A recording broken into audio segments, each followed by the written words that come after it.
Are we all ready? Yeah.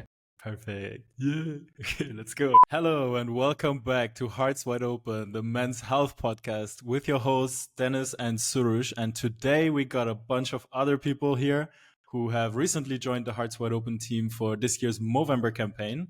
So thanks for tuning in to redefine what it means to be a healthy man together with us. We like to treat this holiday episode as a special episode, hence a bit of a different format today. Last year, we launched an episode on the challenges that can come with spending a lot of time with family over the holidays. If you can relate, make sure to check that one out. I'm going to link it in the episode description. And that one was with one of my oldest friends and psychologist, Jacob. Today, we'll be talking about Movember, but also open up about our personal journeys in 2024 and try to take a glimpse at what 2025 will have in store for us. But before we jump into today's episode, just a reminder on how you can support the podcast.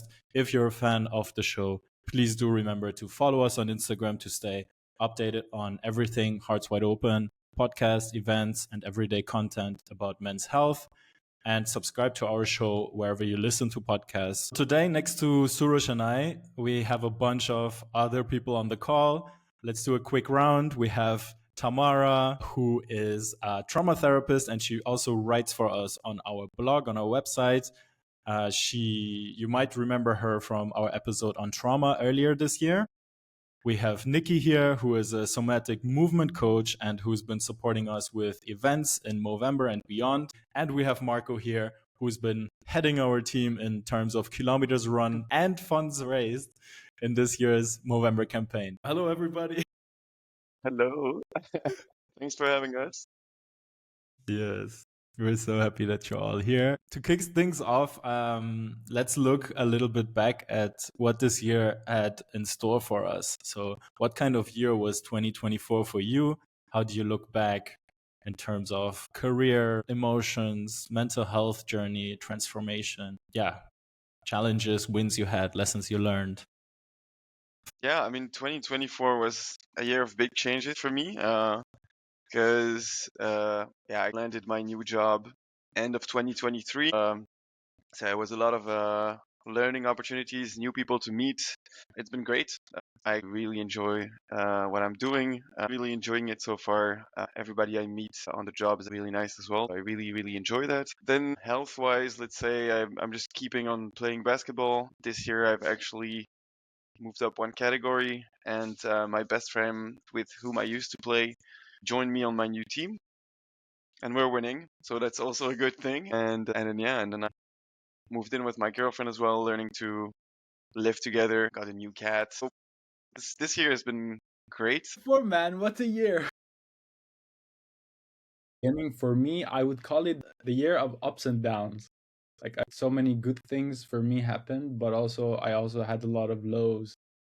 I remember from the beginning of the year, I was promoted as a manager, and life was going very well. I was dating someone, and then I applied for my Dutch citizenship, and it was like on a high, and the dating didn't work. It was difficult. I was super stressed being a manager. I realized maybe it's not really the thing for me, and people are not really supporting me, so it went down. But I had a beautiful trip in the summer, went to do sailing, hiking, reconnected with nature, fell in love again.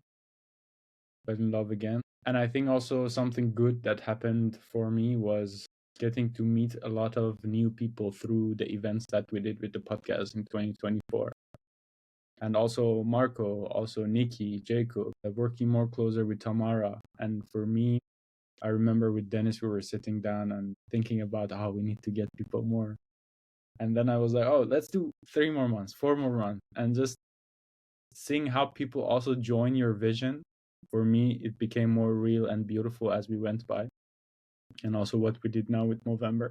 So yeah, in summary, I would say it's a years of up and down, but also true transformation for me. I think I know what I want from 2025. I know my path toward the next year, which is very good. Yeah, so I'm looking forward to it also. I'm grateful for whatever brought to me 2024. but I'm also looking forward to the next year. For me, 2024 was pretty interesting. Like on the one hand, there was this one movement towards transitioning more and more into my trauma therapy activities, and I gained a lot more confidence with my work, and I can really feel this is something that I want to do and that I feel is super.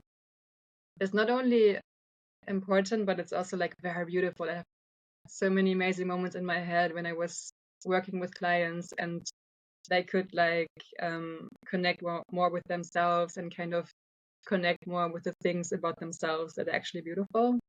And this is like so amazing to watch and to witness.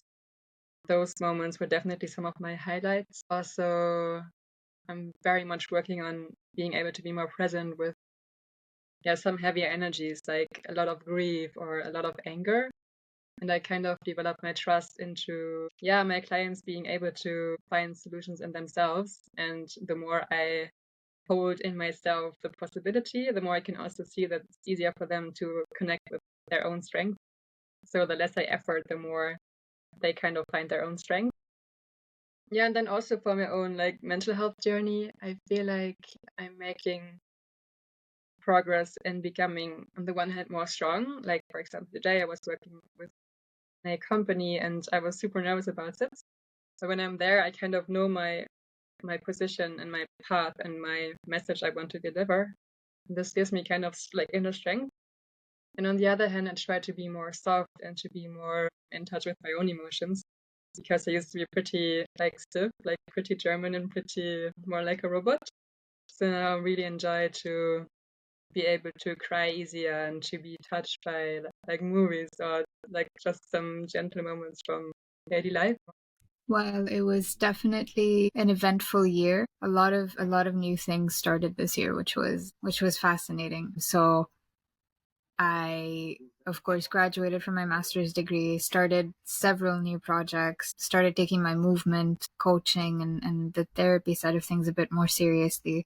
Started teaching dance more as well, which is always exciting. It's if I had to describe this year in 2 words, it would just be new experiences the entire year. And I'm really grateful for that. I can say that the January 2024 Nikki is not the same as December 2024 Nikki. That's beautiful to hear. And for the video watchers or people who joined us on video for this episode, Nikki is currently sitting in a sauna and you might be able to see it. Very steamy. I just got to get a workout in, never rest. But shout out for making it regardless the camera quality. Yeah, for me, 2024 was all about establishing my routines and the things I had been through in 2023, because 2023 for me, I feel like I hit rock bottom. I was dating and I was extremely anxious in this dating experience that finished also around the same time as when we started the podcast with Surush. And was really going through a tough mental journey. I also talked about this on a episode where I went to a men's retreat, which was really now I'm talking about 2023, but I went on a men's retreat that was kind of the beginning of me finding myself, getting my confidence back, and discovering who I am and what I stand for. And then I did that throughout 2023. We went on a holiday with Surush, which was extremely nice as well, surfing in Portugal. We did an episode on that too, if you want to check it out. Then 2024 started with me like continuing to experiment with different activities that I like doing, getting more into breath work, getting more into movement. I did a couple of dance videos on my socials, but I'm also just dancing in my free time, getting more of a daily routine in, and like watching my body, how I react to different things, and then developing the tools in order to cope with stuff. And this was what 2024 was mainly about for me. That also led to a lot of ideas for the podcast that we started doing, and just gave me a lot of energy. Also super grateful for all the people that I met thanks to the work we do. In terms of my marketing business, I did some really big important steps to defining my website product more and working with inspiring people on that end too. I really love my clients, and I realize now that I'm way more equipped to deal with stuff that comes up, like the stuff that you just have to go through and that you can't control when it hits you. I'm way more equipped to deal with this now than I was a year ago.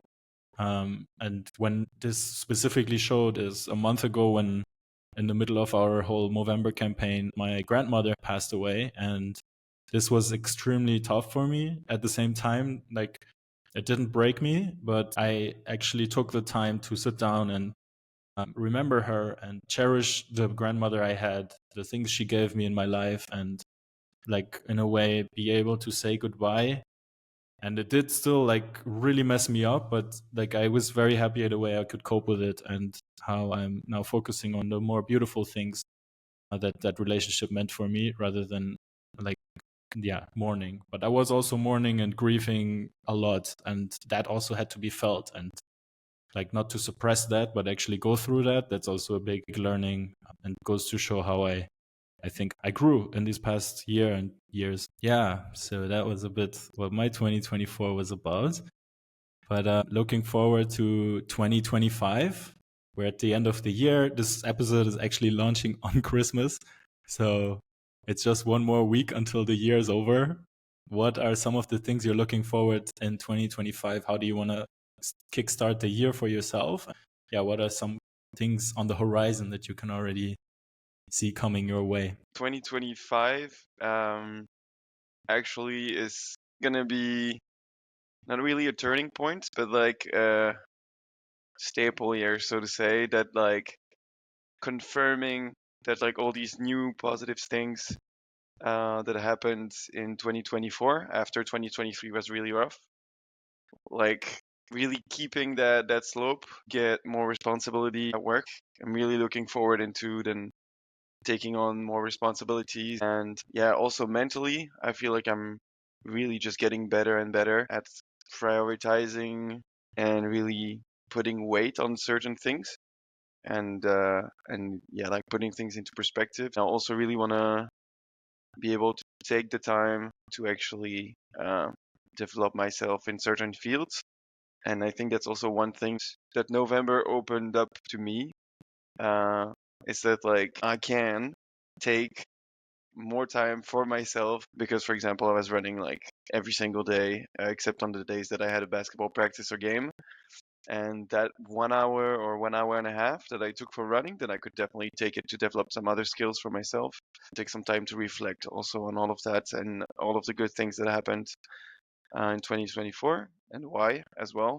So yeah, I'm 2025. I'm really looking forward. Thank you so much for letting us see what's coming up for you. Looking forward to see what kind of other things you're going to develop and spend time on. What are you looking forward to in 2025? There are a lot of things that I am looking forward to in 2025, but I don't want to necessarily say that my travel or my trip that I'm looking forward to or that, because even though it will probably make me happy, but I think the most thing that I am looking forward to is my inner journey into 2025, to accept myself a little bit more and to, yeah, love the parts of me that I'm sometimes rough on, and to just sit with that, not to let go, but to let it be, and how to be okay with that. I think this is the biggest thing that I'm looking forward in 2025. And yeah, to just have peace and ease of being.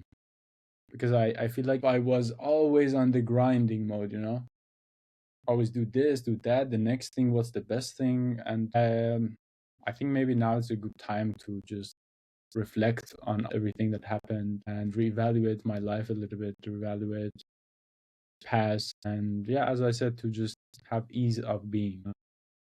That's the most thing that I'm looking forward to. And beside that, to strengthen my relationship with my friends, to have more higher quality relationships with people who are around me, and to have a lot of love. Yeah, I think that's the most thing that I'm looking forward to. Thank you for sharing that. 2025. What's first coming to my mind is I'm going to move to another city. moving holds like both energies. Like there's anxiety about where should I work, will I be able to find new friends, like all those question marks.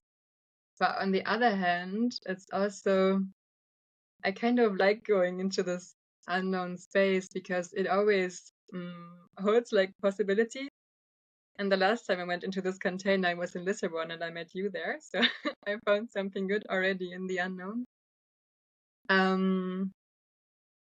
Yeah, my heart tells me it's the very right place to be. So I'm kind of super confident, but my head has some questions. And so I'm going to watch myself a lot, I think, how I'm going to figure it out. And yeah, so I feel like it's going to be pretty transitional for me. For my practice, I would love to establish really establish a base in Amsterdam and to really have my own practice room and to really like welcome clients there and like have a cocoon place where people can feel at home and really feel comfortable, and me myself as well. But I also would love to find ways how I can bring the somatic approach I'm working with into group spaces, because I feel like in group spaces they hold like a very special, like the field energy. I think you also experienced that in your retreats, and I would so much love to create a container to be able to work with groups more in this setting, because I was working with people in groups before, but more on the mental level. And I can feel it's such a difference when you work on the physical level. For example, today with those executive guys, they were all guys, like 15 guys in a room from a manufacturing company. And then I was doing breathwork with them, and the room just shifted in like 1 minute, and they were all way more open afterwards. Yeah, so I'm very excited to dive more into this kind of power. Thank you. Nikki, 2025. You're a different person from last year this time. What you said? So it's maybe a challenge to imagine the next person you're going to be in a year from now. But what is right in front of you right now? What does it look like? You know, I always end a year with an idea of how the next year might look and like what's going to happen. And for the past 2 years specifically, I have been surprised each time. So I'm kind of nervous to be like, oh, I think I'm going to be doing this in 2025 and this is going to happen. And none of that happens. But I know for a fact that, you know, this year felt like, you know, when a plant grows and it's like a bud, and then there's the first bit of the flower or the fruit just peeking out. I know that was this year. And it's just started, like windows have just started to open up. Some doors have closed, but then I know that 2025 is probably going to be actually taking a step in many things. While things have started, it's just the windows have just opened this year, and then now it's for me to actually decide what to go through and what to close. So I'm just excited for what the year is going to bring. I don't really know what specifically I'm going to be working on. I'm hoping my career goes somewhere. I'm hoping to make some dreams come true. I'm hoping to work on more events with you guys and meet some new people. And yeah, a lot of movement and action, let's say. Beautiful. Let me tap into that actually right away, because one of the things that I also want to do more, again, I've done that this year as well, but I want to do it as a routine, was to move, to dance. And it's not just dancing in the terms of just moving my body, but also dancing with life in a way, like keep experimenting with different things, like try out new stuff. Like maybe I'm gonna do a darkness retreat or organize a retreat ourselves with Hearts Wide Open. Just keep trying a lot of new stuff while establishing a bit of a routine and other things. And yeah, I think I would put that in the category of dance with myself and life. I also want to go to therapy again. I feel like last time I went to therapy, I was in a rock bottom state and I really needed to talk to a professional. But we're also advocating for this on the podcast, that like therapy is like going to the gym. It can always be a good thing to do. And so I want to go back to my therapist for a few sessions just to see what I've actually been through, and also talk to a professional about things that are going on for me right now. I might be and suppressing some things at times. And I just want to shine a light on that together with her. Other things I'm really looking forward to with Hearts Wide Open is to do more events where people can connect with each other and with themselves and bring that to the next level. Organize a retreat together this summer, really level up the podcast, try new formats, experiment with stuff, have guests on that are super inspiring. We learned so much about hosting a conversation this year and last year that we can really bring it to the next level. And one of the things I'm also really looking forward to is moving in with my girlfriend and learning how to live together as partners. That's something that I'm really looking forward to, and also supporting her in finding her place in Amsterdam. In October, I'm actually going to run the Amsterdam Marathon, and this I'm also really looking forward to because I'm going to start training for it very soon. And it's my first ever marathon. I did a few half marathons before, but this time, I'm going the full distance, and I'm a little bit scared. And it's also going to be a long training period. Cool. How are you guys feeling? Yeah, I like your plans. I gotta say, the retreat and the Amsterdam Marathon could be some things that I add to my plans. Why not? Let's do it. This is an example of when you talk about your life and the things you have, you can inspire each other and give each other ideas too. Yeah, I was actually thinking of challenging myself maybe to another marathon or to another kind of race for next year. So yeah, why not? Then we can have good talks along the way. I mean, I did one with my dad, and it was probably like my favorite ones because I could just then chat all the way and share that experience. Would love that. Would love that. Really. Let's do it. We can go on some training runs together as well. I'm Yeah. sure some others here would also not mind joining some of them. Are you in Amsterdam as well, Marco? No, I'm in Belgium, but then yeah, I mean, for some reasons I can always come up and share some runs and I'm down. I'm down. Hey, Marco, are you in Liège still? yeah. And do you have space if we come with the whole Hearts Wide Open team for a weekend to hang Yeah. out? I'm still trying to recruit you to be our Movember captain next year, so maybe you'll be part of the team actually in that way. That gives me a amazing segue. Segue. This Movember, we were as active as never before. To recap a little bit, Movember is a yearly event where we come together in raising awareness and funds for men's health causes, supporting mental health, suicide prevention, and research for testicular or prostate cancer. The Hearts Wide Open team ran a bunch of events in the Netherlands this year, which Suresh and Nikki are going to be sharing about in a bit. We grew mustaches, or the ones that could grow mustaches from our group did grow mustaches to raise awareness. And we moved a collective 453 kilometers. We originally wanted to move 264 kilometers to cross one time the Netherlands, but we almost made it the double. So we're super proud that our team has been moving so much. And we also use our platforms like this podcast and our social channels and personal network to raise funds. And you had the chance to also join us in coming to our events or donating to our campaigns.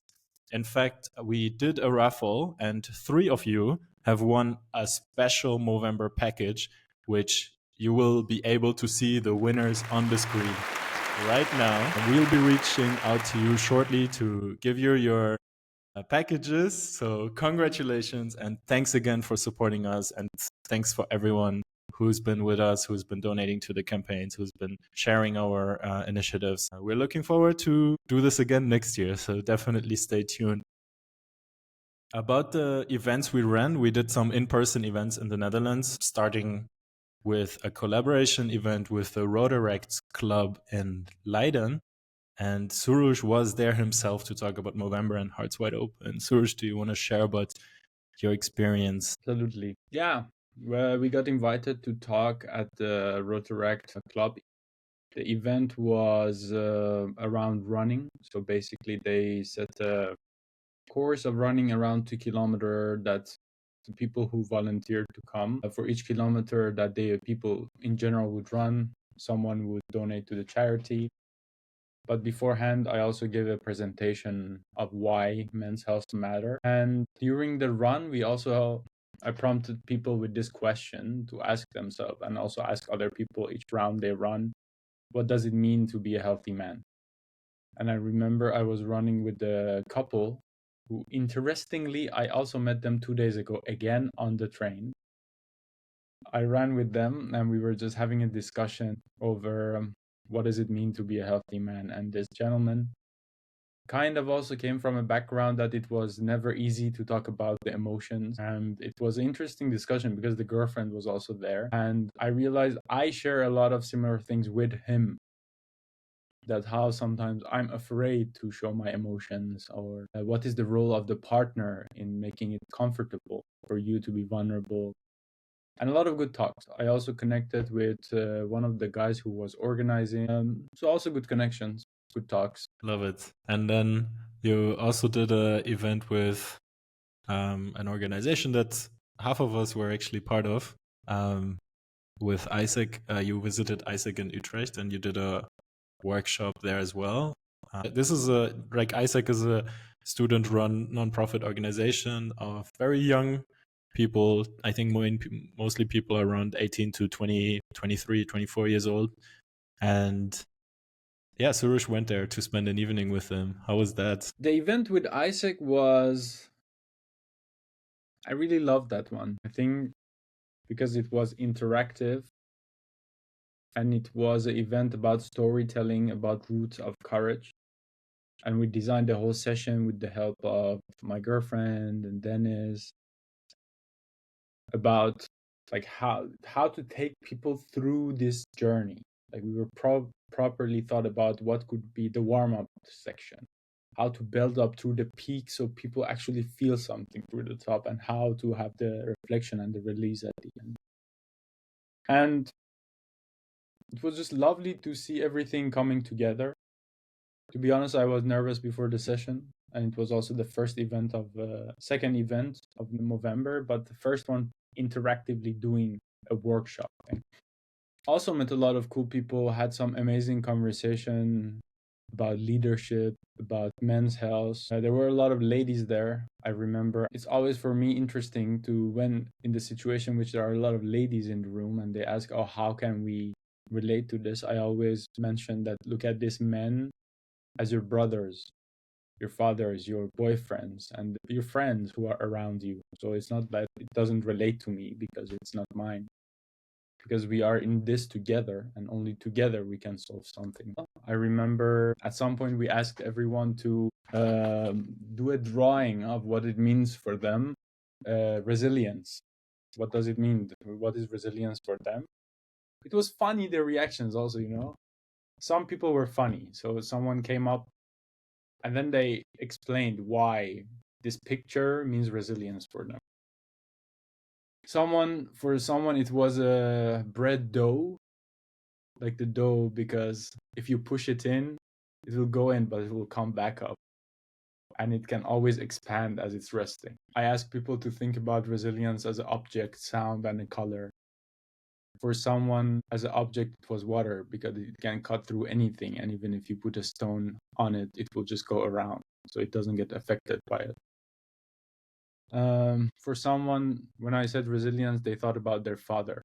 For someone, it was elastic band. And to just, for me also, the fascination was how different people think about it. Maybe differently. Who do you look up to in a form of resilience? And just putting this all in a painting at the end and everybody coming up to tell their story, it was very fascinating. And also a throwback to my time at Isaac, which was, 6-8 years ago, that I think I learned a lot of my presentation and facilitation and public speaking skills from back then. And just being in an environment that you could give back, for me, was very, very happy and satisfying. Wow. Thank you for sharing about these events. Sounds super impactful, and like you've had a very important and inspiring conversations there with some new perspectives. And yeah, for all our younger audience who like maybe are just about to enter university, or they just started, or they are in university, check out Isaac. It's truly a place where you can develop yourself immensely. And this was also the start for a lot of us here to their personal growth journey. Cool. And then after that, we had another couple events. First, we had a somatic movement and dance workshop that Nikki facilitated, and I think Surush also supported. But Nikki, do you want to tell us a little bit about that? Maybe what is somatic movement or dance first, and then what were your highlights or learnings, takeaways from this workshop? Yeah, so I'm just thinking about those events, and they were actually very eye-opening for myself as well.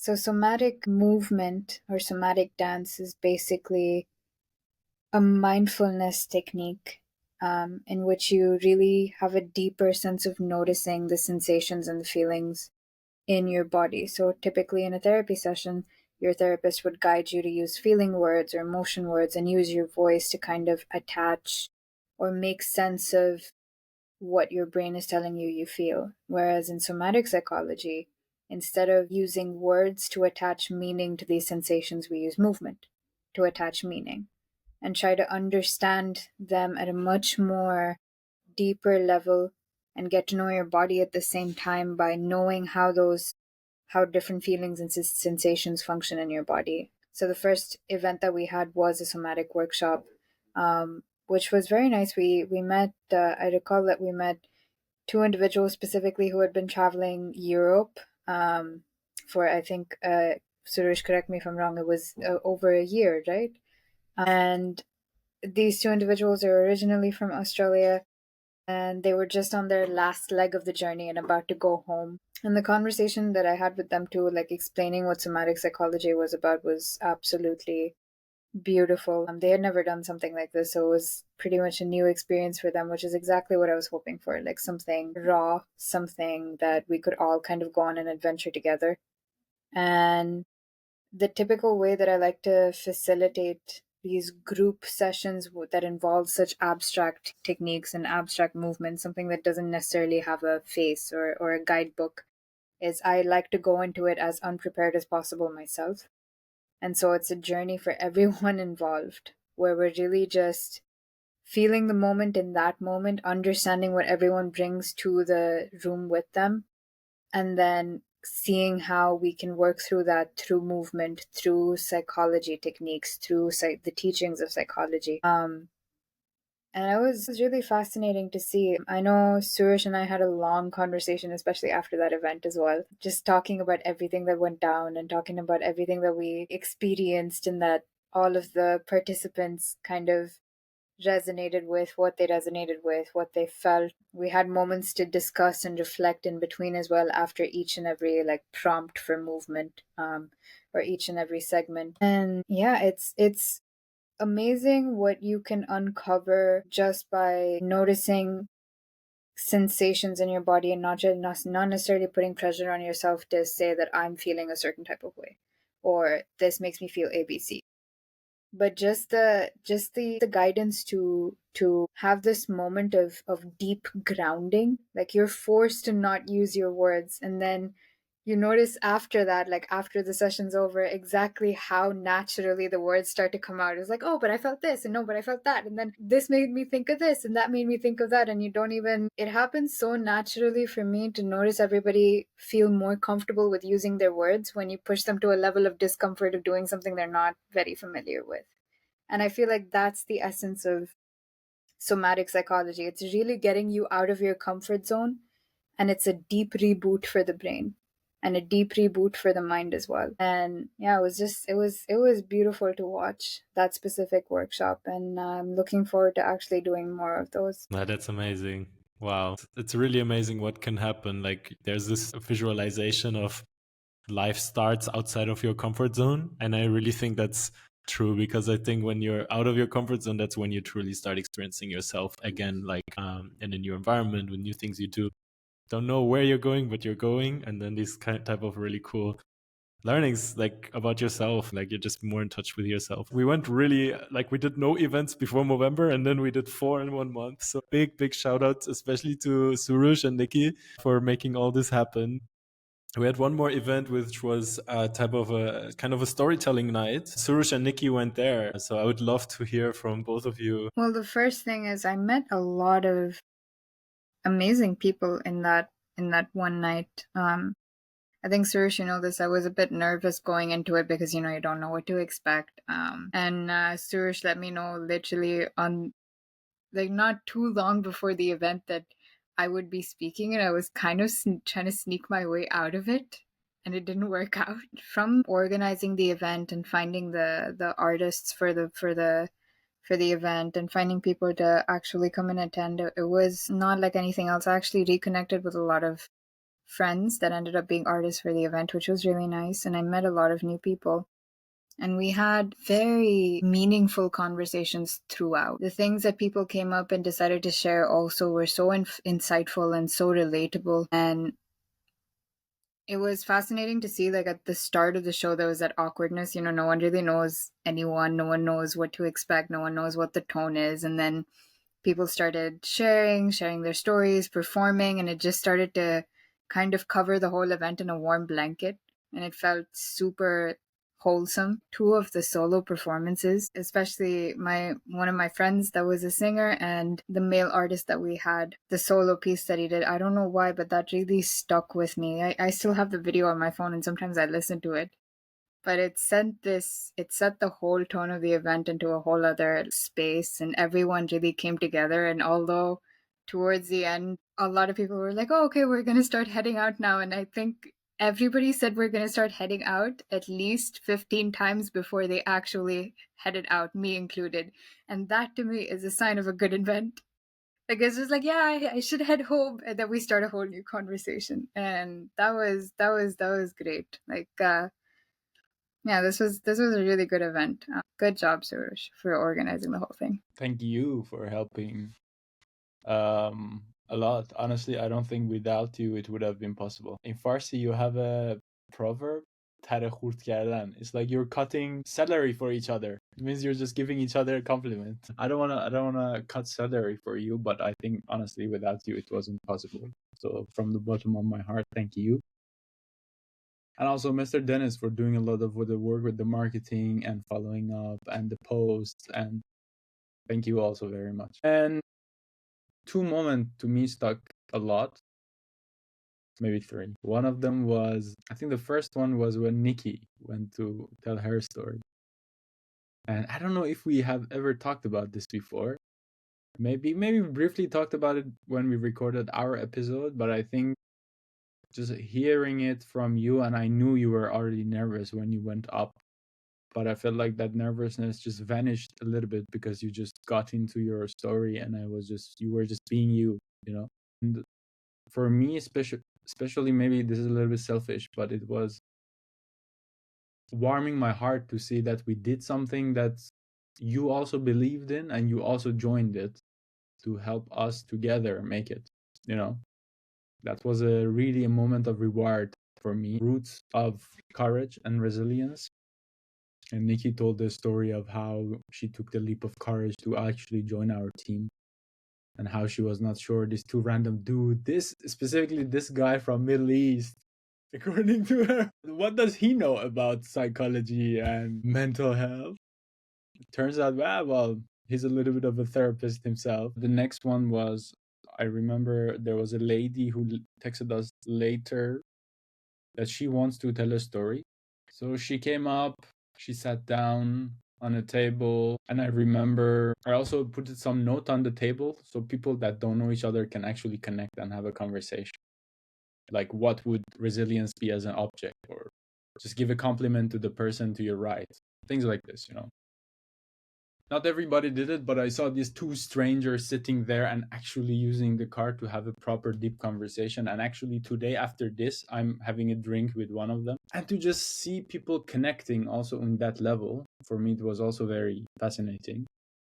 And this lady, she told the story that her sister passed away a year ago. She wrote a poem, and it was about all the memories they couldn't have make together, all the places they never did. It was very touching and super vulnerable to be able to just come up on that stage for the first time, and even a way to process everything, to just let it go and let it be. And when she was done, she had tear in her eyes, and for me that was such a beautiful moment that I was like, wow, we just created this platform and this event, and people can come here and just let this go and express themselves in this way. Sometimes, to be honest, I was also not feeling very good on my personal life. But just being there for those people for me sometimes was difficult, but I'm very glad that I did it with the team, and a lot of mental support also from Dennis sometimes that I needed help. Thank you so much for sharing all this, both of you, Nikki, Surush. If you want to be at the next event, virtually or in person,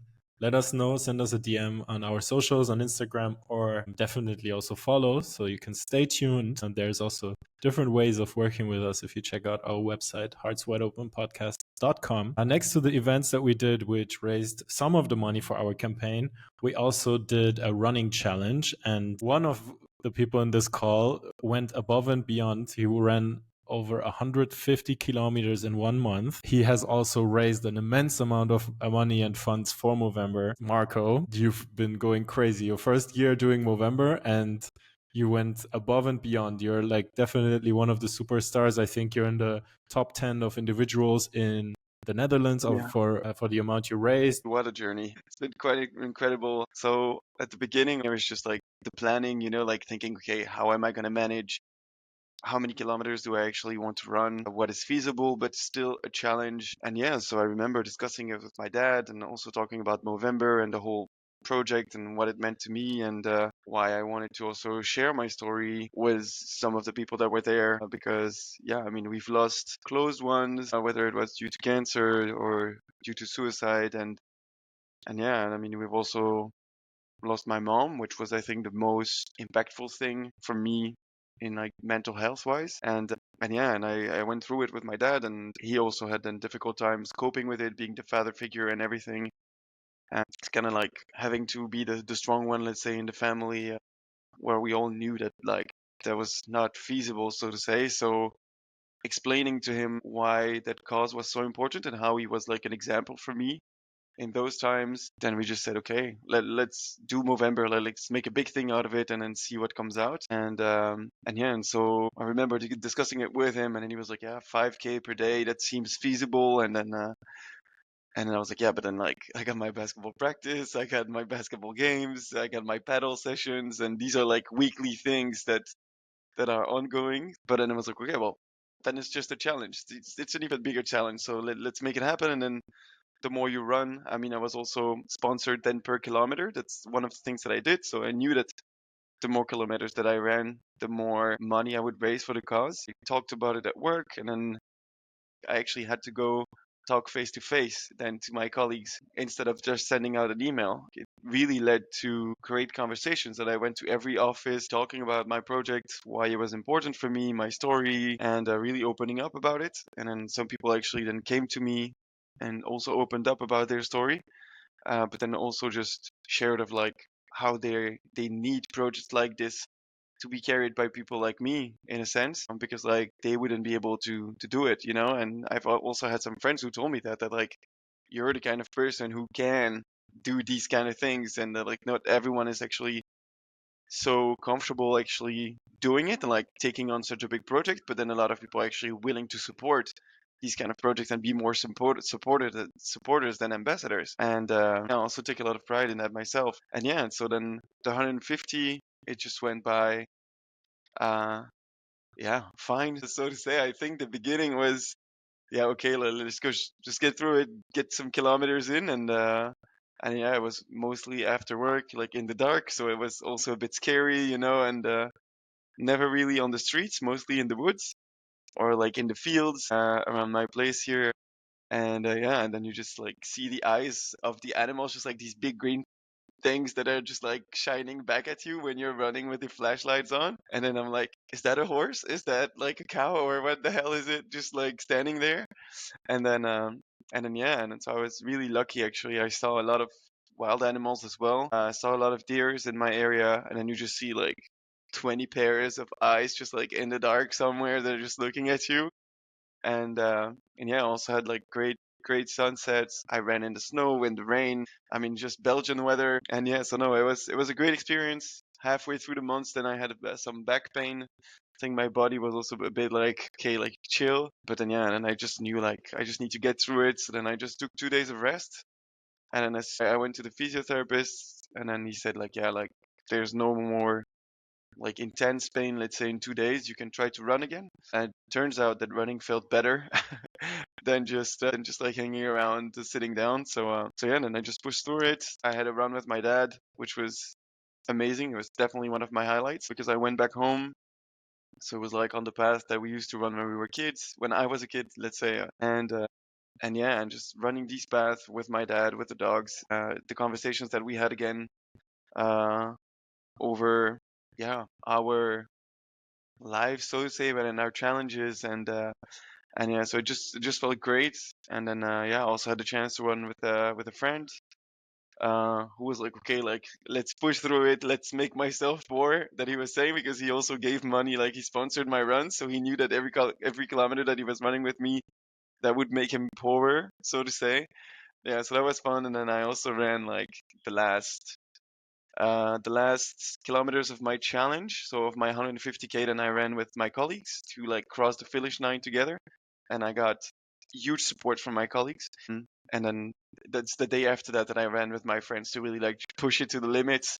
And so yeah, in the end I reached 161 kilometers and ran. So I was really all the time running, and yeah, it was an amazing experience seeing that I can also take that time for runs every day. I mean, I'm also super grateful that my girlfriend was taking care of more things at home, because I would not have been able to actually do it if she wasn't there with that like house support. Um, but yeah, no, so it was incredible, and from like very little attentions, like compliments or also not so compliments on my mustache, and be like, what the hell is that? Like, it doesn't really look that good on you. But then to really people like supporting me, sending me like really thoughtful messages as well. So, it's been an incredible ride, and I'm really glad that I did it. I'm really glad that I was also a part of the team. I really see the point in being part of a team for these kind of projects. And and yeah, so definitely looking forward to next year as well, for such a challenge. Now I also know that I can take some time in my week to also focus on some maybe more personal development. It doesn't have to be sports, but also just learning something new, or I don't know, taking more time to focus on something else that is also interesting to me. So yeah, this also actually allowed me to catch up with some friends that I had not talked to for a long time, because they just saw my social media post and then they signed up to my newsletter. Yeah, so just the connections that it made, the connections that it brought back, also just like all the thoughts that I had when I was on my run. So also the connections to myself. So yeah, I'm really, really happy with the way that it went. Thank you from the bottom of all of our hearts, because you've like spearheaded this team, and it was really inspiring to see how you're doing, and also been checking in with you throughout. Yeah, thanks again for all you did. Yeah, for if you're listening to this right now and you think I want to join the Hearts Wide Open team for 2025, you can just send us a message, and we are very open to have a lot of people on our team. If you want to read Marco's newsletter, you can also check it out on our blog, because we have an English version there. So make sure to tune in. We were so impressed by the amount of people who supported our campaign this year financially and in person. Together we raised 4,682 euros this year, which actually puts our team at place 12 across the Netherlands and place 6 for teams under 10 people, which is incredible and something we never dreamed of. But yeah, makes us extremely proud, and also shows that we have a community and people around us who are supporting these type of initiatives. We're looking forward to next year and are looking back with pride to last year. Before we finish off this podcast episode, I had one more wish that everyone here can send out to the world, for themselves, for the listeners, for everyone that's there, or everyone who hears this. What is a wish that you have for yourself and everyone else for 2025? I would say care and then resilience. These are definitely two words for me that are the key to my wellness. One thing that I wish for everyone next year is peace outside of in the world, like politically, but also internally, peace for everyone, and a lot of love, because I think if you have a lot of love, it actually does bring peace. And I do believe love is the solution to a lot of things in life. A lot of love and peace for everyone, and to be surrounded by the people that they love. For me, I really wish that more people find the courage to really take their own health seriously and not only wait until it's like super bad, until you have to crawl your way out of bed, but to pay attention to the small bumps before, like pay attention to energy levels, pay attention to overall states, and don't wait until the peak is like so high that you have like heart racings. But yeah, like find ways to normalize taking care of yourself, taking steps back, and to honor the also the strength that's coming with it. Because if you don't have to like prove how strong you are and not only define yourself via your achieving mindset, I think this is a very big step forward to actually getting real and getting confident and getting maybe authentic. Yeah, I think what I would wish for myself and for everyone watching as well for the next year is clarity, because I think clarity can bring a lot of peace. And I think also what Surush lightly touched upon, like with the way the political climate is, with the whole state of the world, the economic climate, it really just feels like almost everybody I cross paths with and everyone I see on social media, everyone I see, making themselves known in any way, there's a lot of people just trying their very best to, get somewhere. And so I would wish 2025 to bring in a lot of clarity. And to go with that, I would wish for some sense of humor. Because I think you can get by with a lot, and it can really help with resilience. It can really help with growth if we remember to laugh about things sometimes. Thank you all for sharing these wonderful wishes. I wish for myself and everyone out there two things, that is love and intention. I really agree that if you spread love, you will attract love. And I think that in these crazy times, we definitely need more of that. And intention, and with intention, I just mean that I and also all the people out there take the time to breathe and really do something with intention, like listen with intention to what another person says, but also to your own body and your own mind. What does this tell me? Maybe live less on autopilot, but like really look at yourself. And I really believe there's so much beauty in that. And also talking with intention. I love to talk about my feelings, and I had to learn that. And I hope that everyone out there who's struggling also takes the courage to talk to someone, ask for help. And a lot of people are ready to just listen. And that can be a professional, that can be a friend, but take the leap to talk to someone. And this is also a message to myself that I keep doing that. With that, we're coming to an end of this episode, a bit of a different one this time.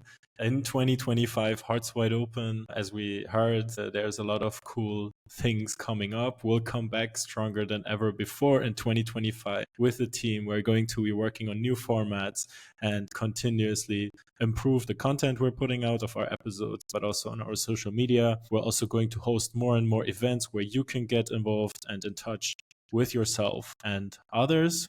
Yeah, join us with your own mental health journey in a way, and you can do that both virtually and live in person. If you want to work with us on an event, on a podcast episode, just reach out. We're always super happy to connect with our community. If you want to find out what's going on, just look at our socials because everything's going to be there. If you have any topics that you'd like us to discuss next year, or you think we should invite a specific someone to the podcast, we'd also love to hear it.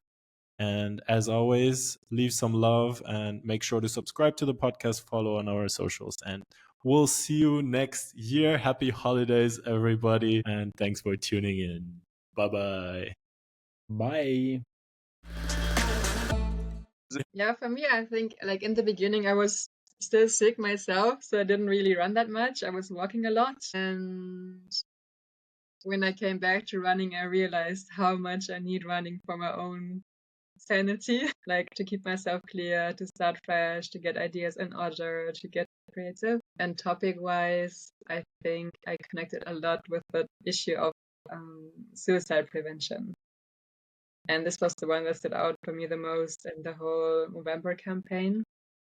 And I was making, I think, a couple of posts about it, and I felt very energetic and I felt very hyped to get people on board and to raise awareness about this issue, because I think even the numbers are crazy. Like there's more suicide than car crashes and drug abuse deaths combined.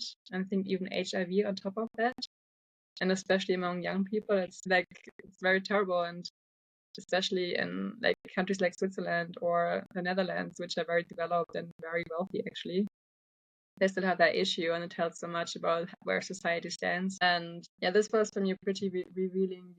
It made me take my own work more seriously and to invest more into becoming a good therapist, and also to find ways. I didn't find that much already, but I want to find more how to make therapy more accessible to everybody.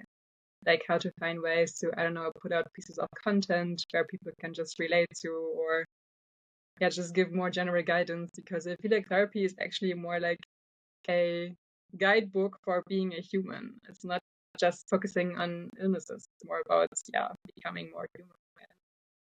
So yeah, I would love to have this more accessible. And this was going through my head when I was walking. And yeah, would love to be able to contribute to solving the problem a little bit. And I think that was my biggest revelation in the Movember campaign. That prevention is like so important. And can be cool as well. Like can be, as Nikki said, doesn't have to be like super serious. And yeah, the more it's like for us, it's so easy to talk about it, and then it can be even funny.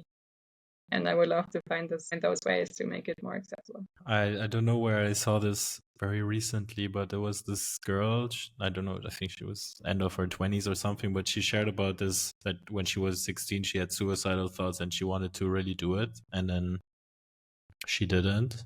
And at that time, she was feeling in the worst place ever. Like everything was dark. But the interviewer in that interview also then told her, I think the question she was answering was, who would you thank for what you became today? And she thanked her younger self because she didn't do it. Sometimes you're in such a dark place that you can't see and you don't see any other option. But if you wait 10 years from then, you might feel you didn't do it. And so, yeah, I just wanted to leave that here as well on the topic of suicide prevention. And Nikki, you also walked a lot. I think 2K a day was your challenge. It felt good, to be honest. It felt good to like have a tangible goal in front of you. Like it's not like, oh, I'm going to exercise more, but there's like a number in front of you and you have to reach that. It was very motivating to keep going. And yeah, also with my knee surgery and the recovery, it's been a bit tough because I haven't been able to, dance as much as I usually would or train as much as I would. But the walking also helped me get stronger from all of that. It helped the knee rehab a lot more. And just now, I've just made it a habit now that every day I need to be doing something, whether it's a workout or it's like a walk. I'm actually going to go out. Like right after this, I'm going to go for a walk right now. So it's put this kind of really healthy habit and reminds me of the things I used to do to keep myself, healthy. It's brought me back to that kind of routine, which I really appreciate. And it's just nice to be a part of a community. I think tomorrow with what you were saying, like especially about, how it's even the richest of people, like suicide doesn't discriminate, depression doesn't discriminate. It doesn't care what color of skin you are, how rich you are, how poor you are, whether you have all the resources or none in the world. It really doesn't discriminate. And it made me think, if you really boil down the root to all of those problems, more often than not you'll find loneliness. And I really feel like loneliness is the cancer of everything, really. It's like the ultimate what do you call that in video games, like boss fight. Final boss. Yeah, this year, last year, ever since I moved, it hasn't been easy for me personally. I'll be honest, like I'm known to start projects and then leave them halfway. And just kind of psych myself out of it. So this is joining you guys and working with you guys and working on Movember is probably the longest that I've pushed myself to like, no, stick with it, because I keep complaining about how I have nothing to do and I don't feel like I'm being useful, don't feel like I'm being productive. And joining you guys also, it's like with this month specifically, it's made me feel less lonely and it's helped with my own depression. So yeah, it's been a month. Wow, thank you. Sharing. I'm really grateful to all of you for opening up like this and sharing these things. Means a lot, and it's really cool because last year was Suresh and me, and now we're here. Thank you, guys.